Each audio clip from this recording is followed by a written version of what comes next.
In 1943, as bombs shook the world, there was a man who carried no gun, bore no rank, yet silenced the deadly roar of the sea. At that time, the Atlantic Ocean was humanity's widest and most brutal battlefield. No borders, no trenches, only the black sea and ships braving the waves.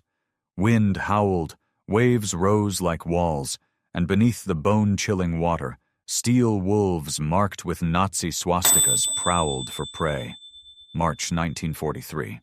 In the heart of a winter storm, the HX-229 convoy of 41 merchant ships cut through the waves toward Britain, a nation exhausted after 4 years of war.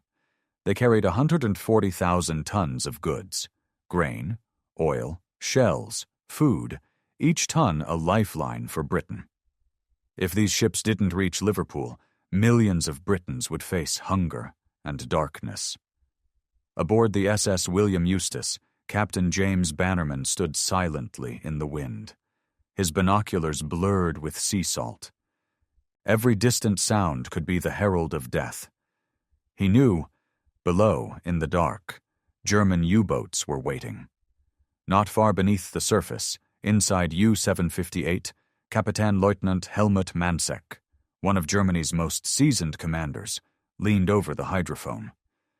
Under dim red light, a young sailor whispered, "Sound contact, bearing 280 degrees, multiple propellers, estimate over 40 ships." Manseck smiled.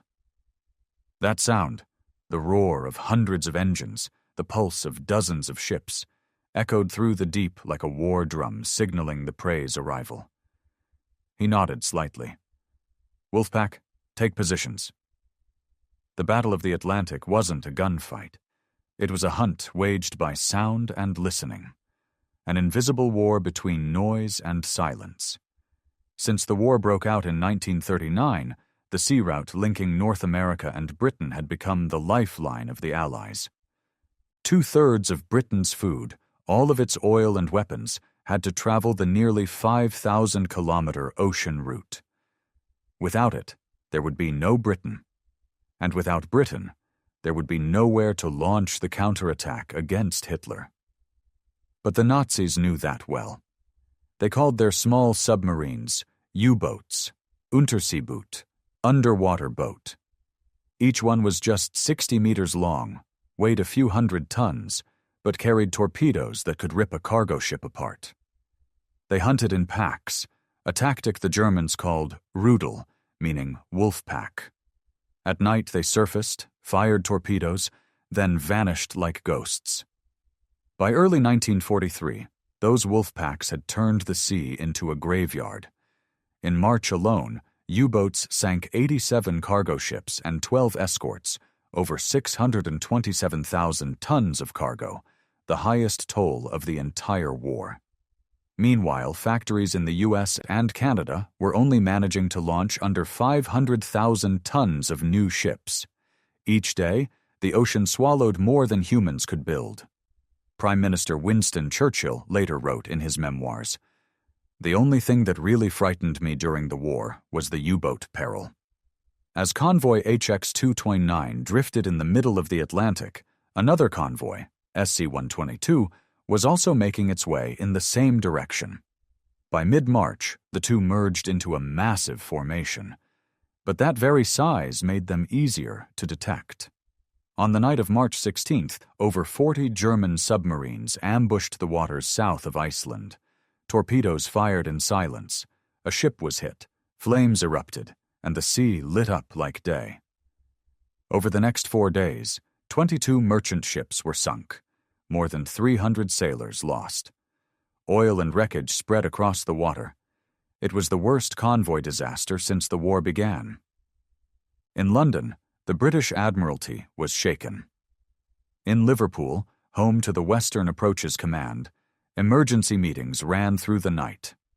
Every report on Admiral Max Horton's desk carried the same message: "We cannot hide from the U-boat's ears." And it was true. The brutal reality was that Allied ships were betraying themselves. The sound of propellers, turning shafts, and hull vibrations echoed through the sea. forming a deadly symphony that U-boats could hear from more than 80 nautical miles away. A lone merchant ship could be detected from 12 nautical miles. Meanwhile, Allied active sonar, called ASDIC, only worked effectively within 2,000 yards, and only if the submarine was directly in front of the bow. That meant the Germans could hear from afar, while the Allies were nearly deaf and blind. Scientists and engineers in the UK, US, and Canada tried everything. They tried coating hulls in rubber to absorb noise.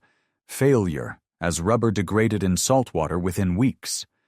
They experimented with altering propeller shapes to reduce cavitation, bubbles created by propellers, but that required completely redesigning foundries. They tried mounting engines on rubber cushions to reduce vibration. Cost, $250,000 per ship, 12 weeks in dry dock. With over 2,000 to 400 cargo ships in service, every solution seemed impossible. By mid-March 1943, a meeting led by Admiral Leonard Murray, commander of the Royal Canadian Navy, reached a chilling conclusion. "We are losing. The enemy can hear us from 50 miles, and we can't hear them from half a mile. If we don't solve the noise problem, we'll lose the Atlantic by summer." Memo after memo, report after report landed on the desk of Professor Patrick Blackett, head of the British Naval Operational Research Group, all carrying the same final line. It is impossible to make merchant ships silent. Yet while Britain's brightest minds surrendered to the laws of acoustics, 800 miles away, amid crashing seas and oily smoke, an ordinary cook was listening to the ocean with bare ears and heard what no one else could. The sea has a cruel memory. It records every sound humans make, then amplifies it tenfold in the cold depths. By mid-1943, as Allied convoys crossed the Atlantic, the deadliest weapon wasn't the torpedo. It was sound. Every turn of a propeller, every vibration of a steam engine rippled through the water like a confession of position. German sailors didn't need sight or radar. They just needed to listen. In the cramped rooms of the Royal Navy in London, maps of the Atlantic covered the walls. Hundreds of red pins marked the last known positions of missing ships. Each pin was a person, a cargo, a family waiting for news. Engineers, scientists, and officers gathered around long tables, debating through the night. They knew the problem. The ships were too noisy. But how do you make steel go silent?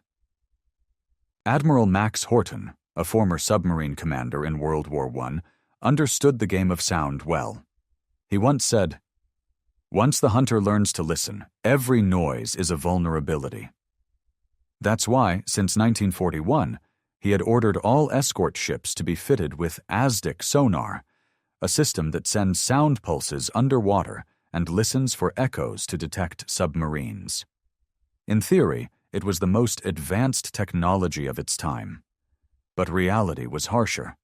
ASDIC only worked in front of the ship, within 2,500 yards, and clever U-boats attacked from the sides or rear, zones where sonar was silent. Worse still, when German submarines surfaced at night, sonar became useless. The wolf packs hunted in darkness, closing in silently before firing torpedoes at point-blank range. Meanwhile, escort ships were blind in the Black Sea, relying on little more than instinct. In 1942, the British tried a new method, high-frequency direction finding, or HUF-DUF. This device could pinpoint the direction of a U-boat's radio signal. When a submarine reported its position, HUF-DUF could track it, allowing escorts to give chase. And at first it saved many convoys, but German tactics quickly evolved. Once the wolves found their prey, they went completely silent. No radio, no signals, only hydrophones. The Germans had perfected hydrophone technology, underwater microphones that could detect engine noise from 80 nautical miles away. Meanwhile, the British could only hear them from less than 1 mile. That distance was the line between life and death. A secret report sent to Professor Patrick Blackett, head of the British Naval Operational Research Team, stated, "The problem is not radar, nor tactics. The problem lies within our ships themselves. Machinery, propellers, and steel structures are drawing acoustic maps for the enemy." Blackett, a brilliant physicist who would later win the Nobel Prize, had to admit, "You cannot make a Liberty ship silent." The reason was simple. Rigid steel transmitted vibrations extremely well. Steam engines ran at low speed but produced cavitation, bubbles that exploded on the propeller, creating a continuous buzz that underwater microphones could pick up as clearly as a drumbeat. Dr. Harold Burris, chief architect at the British Naval Research Institute, wrote in a memo dated February 14, 1943, "A Liberty ship's propeller rotates at 76 RPM, pushing over 200,000 tons of water through a 15-foot steel blade. The cavitation process generates acoustic energy in the 101,000 Hz range, the exact sweet spot for German hydrophones. Reducing noise meant completely overhauling the propulsion system, even redesigning the ship's hull, which was impossible during wartime. Britain had neither the steel nor the time, nor the capacity to bring thousands of ships into dry dock just to make them quieter." Every meeting ended with the same conclusion: no viable solution. Some engineers suggested installing rubber dampers beneath engines to reduce vibration, but costs were too high. Others proposed coating hulls in soft materials, but tests showed these disintegrated in salt water within weeks. One group even suggested changing propeller shapes, but that required dismantling the entire casting infrastructure in the US and Canada, meaning years of lost production. Everyone was powerless. Outside the meeting rooms, the war kept swallowing ships and men. Every day, new damage reports arrived in Liverpool. The sunk column grew longer, the delivered column shorter. Every number was a stab of despair. On March 4, 1943, at the London Convoy Conference, Admiral Leonard Murray of the Canadian Navy bluntly told the Allies, "We are losing. Our convoys are too noisy. They can hear us from 50 miles away, and we can't hear them from half a mile. Without a miracle, we will lose the Atlantic before summer." The room went silent.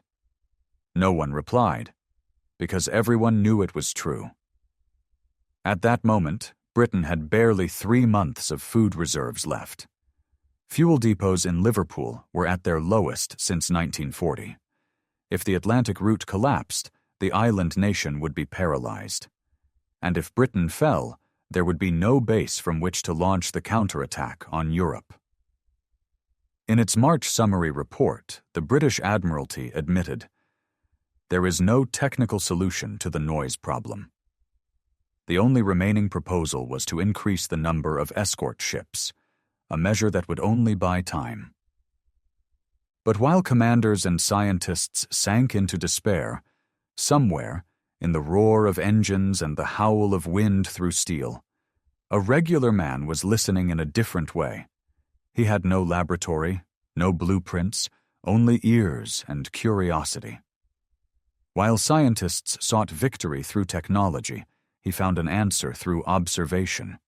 He was a cook, working aboard a cargo ship in the middle of the Atlantic, and what he was about to discover would silence the ocean.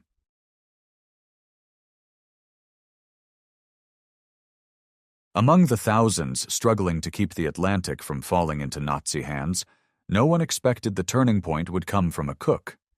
His name was Thomas Patrick Lawson, 28, from Boston, Massachusetts.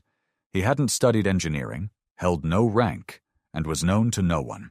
In U.S. Navy records, Lawson was simply listed as cook, 3rd class, merchant marine. Born into a poor working-class family in South Boston, Lawson dropped out of school at 14 to help support his parents during the Great Depression.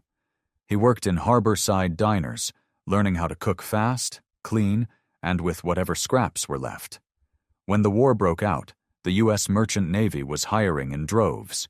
A cook could earn $125 a month, 3 times the land wage. For Lawson, it was a chance to help his family and escape a dead-end life. He signed up, passed the tests, and was assigned to the SS William Eustis, a brand-new Liberty ship launched from Baltimore in mid-1942. The ship weighed over 7,000 tons, 135 meters long, assembled in just 42 days, a marvel of American industry. Inside, it was brutally simple. Steel decks, engine room, boiler, bridge, and a cramped kitchen just above the cargo hold. There, Lawson worked 12 hours a day among steam, grease, and the roar of engines. But he didn't complain. He liked hearing the ship breathe. Sailors said that when his shift ended, instead of going topside for fresh air, Lawson often went to the engine room. He'd sit alone near the propeller shaft, where the metal throbbed like a drum beat. A Scottish engineer on board, Donald MacLeod, used to scold him. "Tommy, are you mad? It's 120 degrees down here. You trying to roast yourself?" Lawson would just smile, hand resting on the humming steel. "I'm just listening to the ship talk." It was a habit people shook their heads at, until the night of February 19th, 1943, during the SC-118 convoy, when Lawson heard something no one else did. That night, the alert "U-boat detected" rang through the ship. The convoy veered sharply, zigzagging. In the distance, a torpedo struck a neighboring ship. Lawson was in the engine room. He felt the dry explosion echo through the steel, then the rush of water pouring in. But what caught his attention wasn't the blast. It was the silence that followed. The engine noise, the vibrations, the spinning shaft. All stopped. Only the low murmur of water remained. Lawson jolted. "MacLeod, did you hear that?" "Hear what?" "The ship that got hit. It went completely quiet." "Of course it did. It's sinking," MacLeod snapped. "No, I mean, when the water flooded in, the noise just stopped. The vibrations, gone." MacLeod looked at him, half annoyed, half pitying. "You're a cook, not an engineer. Don't get philosophical. Go back to your kitchen." But Lawson didn't let it go. For the rest of the journey, he kept thinking about that moment. Why did the sound disappear when water filled the hull? Did the water absorb the vibrations? Or somehow mute the machinery's noise? When the ship returned to port, Lawson began taking notes. He borrowed food wrapping paper, a crewmate's pencil, and sketched out cylinders around the propeller shaft, imaginary water tanks surrounding the engine. He didn't know the term acoustic dampening or resonance isolation. He just scribbled, "If there's water around the machine, the sound stops." For the next month, Lawson became the crew's favorite joke.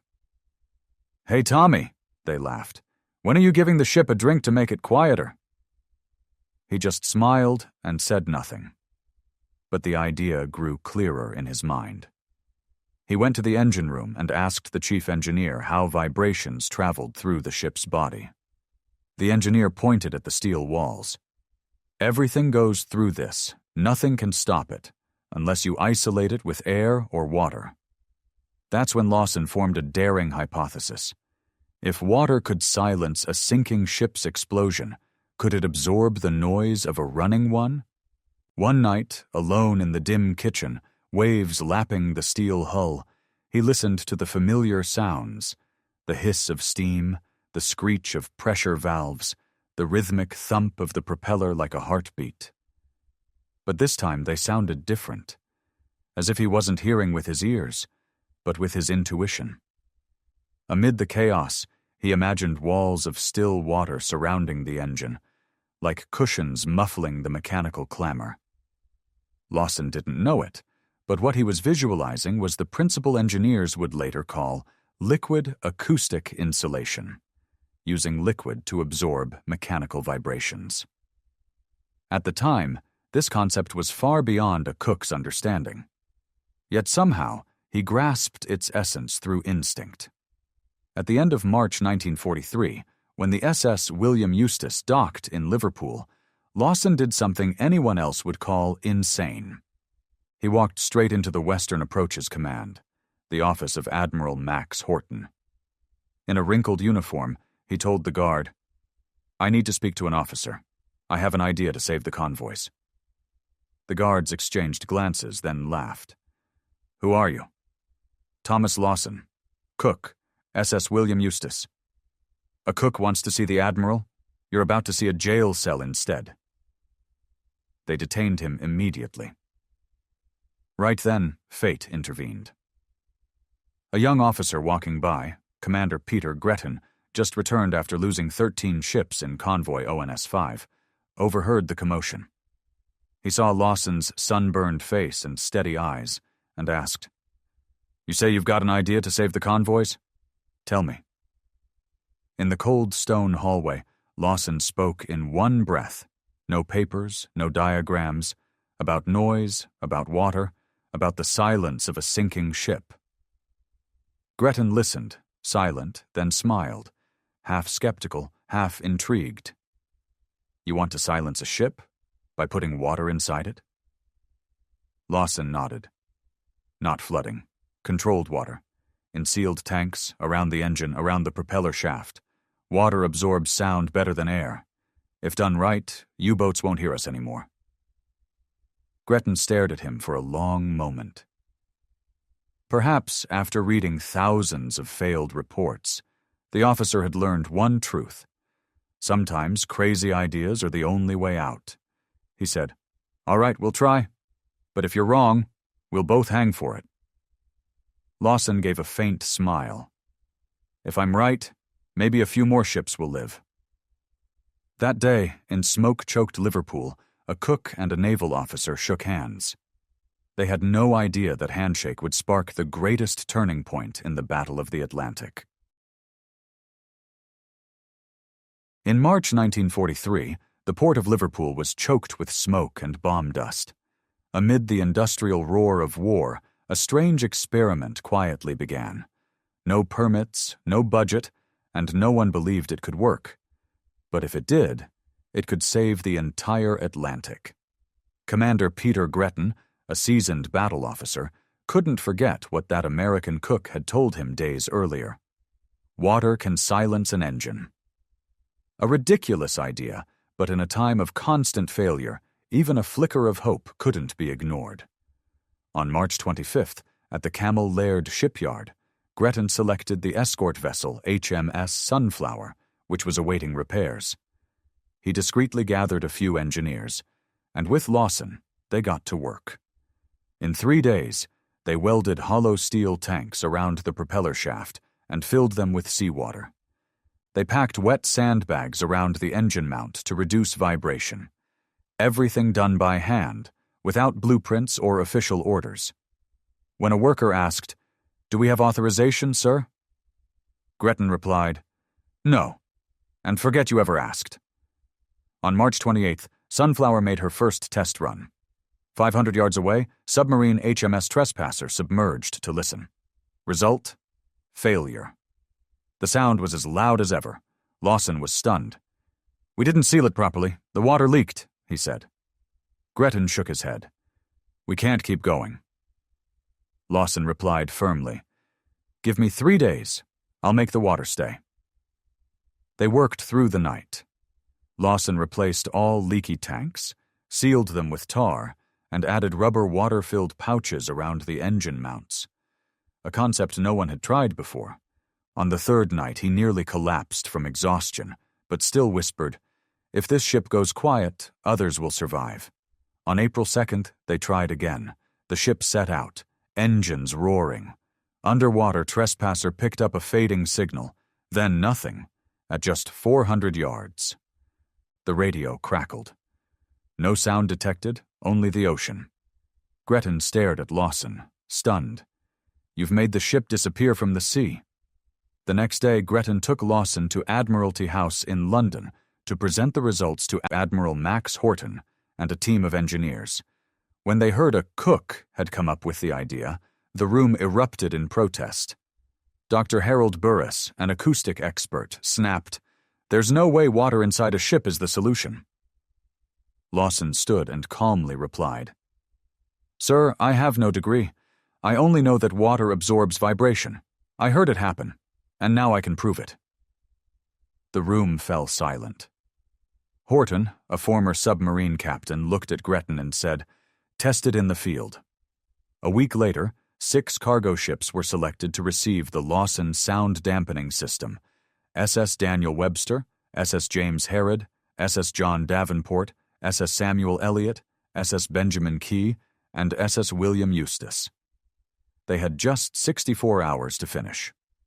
Steel tanks filled with water were welded around the propeller shafts, and water-filled pouches were secured around the steam engines. Simple, cheap, and unconventional. On April 22nd, convoy ONS 184 departed Liverpool. 43 cargo ships and 6 escorts crossed the Atlantic. The 6 modified vessels were spaced evenly throughout the formation. Only Gretton and Horton knew the secret. On the night of April 25th, in the middle of the ocean, 37 German submarines from Gruppe Meise surrounded the convoy. Beneath the waves, Commander Hartwig Lux aboard U-264 frowned. "I can hear part of the convoy, but not enough. Some targets have vanished." No one understood why. They were hunting in darkness, while the silent ships drifted overhead undetected. After 18 hours of combat, 9 cargo ships were sunk. But not one of them was among the Lawson-modified group. All 6 silent ships survived, intact. When the convoy reached New York, Gretton's report to London contained only a few brief lines. "Trial successful. 6 modified ships evaded detection. Confirmed effective." Admiral Horton read it, looked around the room, and said slowly, "Then begin immediately, entire fleet." Night of April 25th, 1943. The Atlantic was eerily calm. On the pitch-black sea, convoy ONS 184 moved in 9 columns, 43 ships trailing like a faint ribbon of light. At the center of the formation were 6 vessels equipped with Lawson's noise-dampening system. Ordinary names, but carrying a secret that could shift the course of the war. Aboard the SS William Eustis, Lawson stood beside Captain Bannerman. He was no longer just a cook, now a technician overseeing the water-based system. In the engine room below, the water-filled steel compartments were silent, not a single rumble. Even the engineers had to admit, this ship sounds like it has no heartbeat.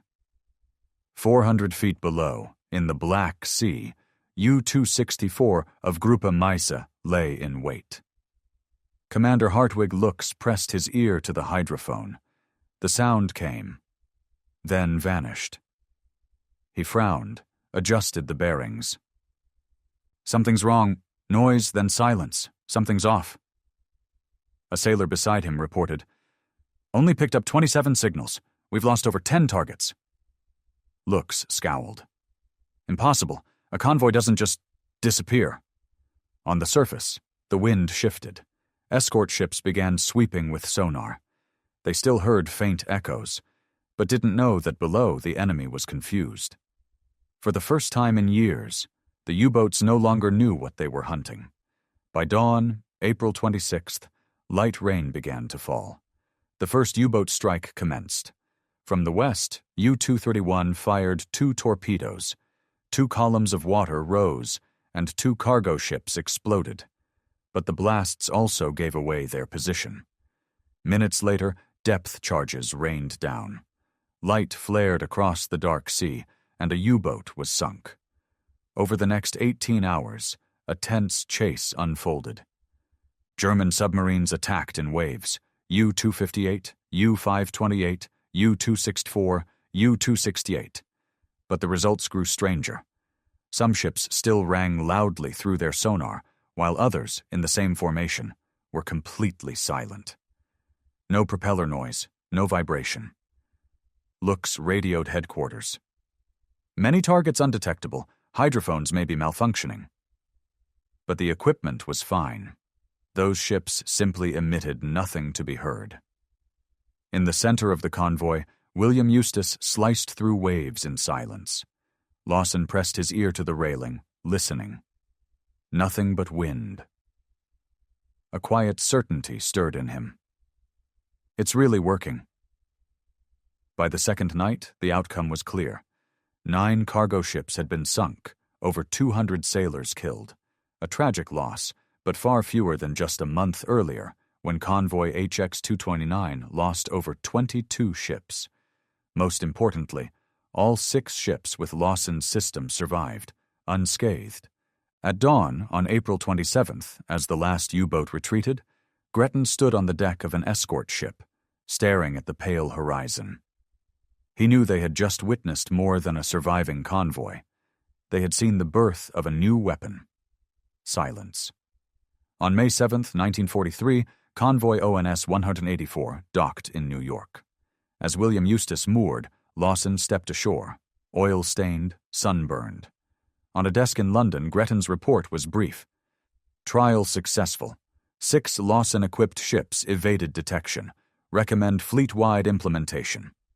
2 days later, Admiral Max Horton called an emergency meeting at the Admiralty. The report lay on the table. The data was undeniable. 97% reduction in acoustic detection range. Losses reduced by nearly 80% compared to previous convoys. In the silent room, Horton spoke slowly. We don't have time for doubt. Silence the entire fleet. Orders were issued immediately. Within 2 months, over 800 merchant ships and 160 escorts were outfitted with Lawson's system. The retrofit took just 48 hours per ship, costing under $20,000, 10 times cheaper than building new. The silent ships set sail. And from that moment, the Nazi hunt began to falter. U-boats could no longer hear the convoys from afar.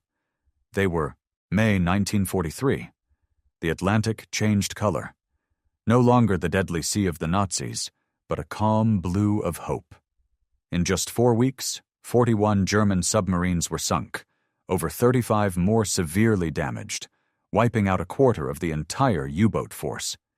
The Allies lost only 58 merchant ships, nearly half as many as just 2 months prior. Officers named it Black May, the month the tide of war turned. From the first ships of convoy ONS 184, Thomas Lawson's water-based noise reduction system was quickly deployed fleet-wide. Installation took just 48 hours, cost $20,000, a simple, effective solution. As hundreds of ships went quiet, the sea itself changed. German U-boats, once able to hear convoys from 50 nautical miles, now had to approach within half a mile, where Allied sonar, radar, and depth charges were waiting. By mid-May, the German submarine fleet had become the hunted. In the Bay of Biscay, 3 U-boats were destroyed in a single day. Admiral Karl Dönitz, father of the Wolfpack strategy, wrote in his journal, "The enemy has gained acoustic superiority. We have lost the ears of the ocean." From then on, his steel coffins would forever rest on the seabed. Back in London, Admiral Max Horton read a simple report written by fate itself. After 3 years, the Atlantic is silent. From May through the end of 1943, over 800 merchant ships and 160 escort vessels were fitted with Lawson's system. Merchant ship losses dropped by 85%, while U-boat kills quadrupled. With safe shipping lanes, food, oil, and weapons once again flowed into Europe.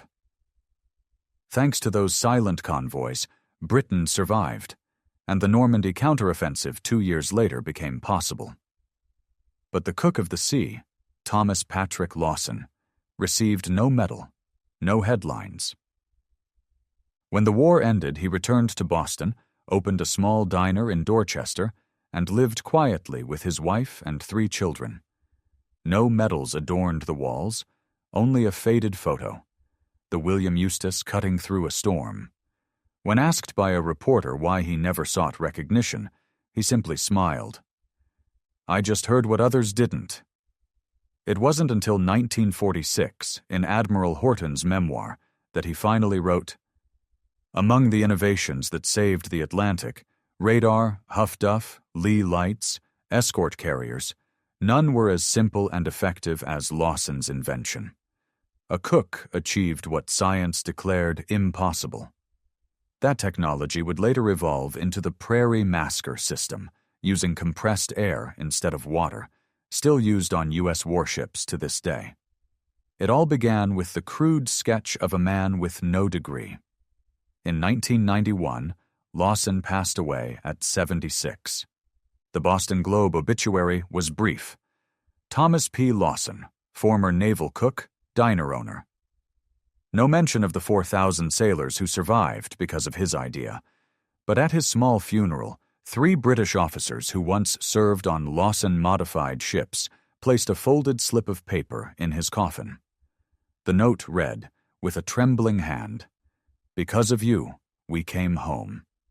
Nearly 70 years later, the U.S. Naval Academy included his story in its leadership curriculum, ending with a simple lesson. Innovation doesn't require a degree. It only takes eyes that observe, ears that listen, and the courage not to ignore what you believe is right. The Atlantic today remains cold and gray, but in every wave's echo, perhaps there lingers the memory of a Liberty ship that once sailed in silence. And somewhere in the flow of history, the story of the cook who silenced the ocean continues to remind us of a simple truth. Sometimes, true strength lies not in the noise of weapons, but in the quiet of intellect and courage.